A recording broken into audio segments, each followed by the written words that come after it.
ஜீவனாம்சம் கொடுக்க முடியவில்லை என்றால் திருமணம் செய்து கொள்ள வேண்டாம். அலகாபாத் உயர் நீதிமன்றம் அதிரடி தீர்ப்பு.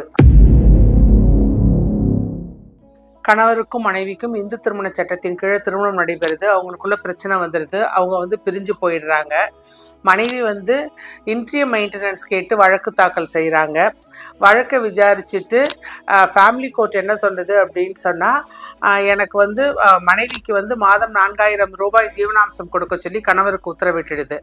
இதனால் பாதிக்கப்பட்ட கணவர் என்ன பண்ணுறாரு அப்படின்னு சொன்னால், அப்பீலுக்கு போகிறாரு அலகாபாத் ஹைகோர்ட்டுக்கு. அங்கே அவர் என்ன சொல்கிறாரு அப்படின்னு சொன்னால், நான் டெய்லி வேஜஸ் லேபர் தான், எனக்கு 4000 ரூபாய் மாதம் கொடுக்கணுங்கிறது மிகவும் கடினமான காரியம், என்னால் அவ்வளோ ரூபாய்லாம் மெயின்டெனன்ஸ் என்னால் கொடுக்கவே முடியாது அப்படின்னு சொல்லி ஆர்கியூ பண்ணுறாரு. மனைவி என்ன சொல்கிறாங்கன்னா, இவர் இந்த வழக்கில் என்னை பற்றி சொன்னது அத்தனையுமே பொய் தான், இவர் தாராளமாக இவருக்கு வருமானம் வருது, ஆனாலும் இவர் எனக்கு மெயின்டெனன்ஸ் கொடுக்க மறுக்கிறாரு அப்படின்னு சொல்லி மனைவி சொல்கிறாங்க. வழக்கை விசாரிச்சுட்டு நீதிமன்றம் என்ன சொல்லுது அப்படின்னு சொன்னால், இந்த வழக்கில் கணவன் 72 நாள் டிலே பண்ணி தான் அவர் அப்பீலுக்கே போயிருக்காரு. கண்டோன் டிலே பெட்டிஷன் போட்டு தான் போயிருக்காரு. அந்த கண்டோன் டிலே பெட்டிஷன் அளவானதுக்கு அப்புறம் தான் இந்த வழக்கு ஹைகோர்ட்டுக்கே வந்திருக்கு. ஒன்று.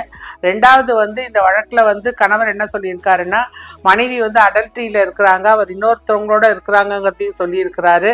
ஆனால் அவர் எதையுமே ப்ரூவ் பண்ணலை. கண்டிப்பாக இந்த வழக்கில் மனைவிக்கு ஜீவனாம்சம் கணவன் கொடுத்து தான் ஆகணும்.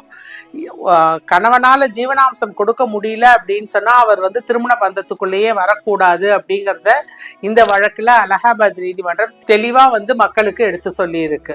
Dear law students and padding advocates, நான் ரேணுகா திருவேங்கடம் வழக்கறிஞர். உங்களுக்கு இந்த வீடியோவில் ஏதாவது சந்தேகம் இருந்ததுன்னா நீங்கள் என்னை என் தொலைபேசியில் தாராளமாக தொடர்பு கொண்டு கேட்கலாம். உங்கள் சந்தேகங்களுக்கு நான் பதில் சொல்கிறேன்.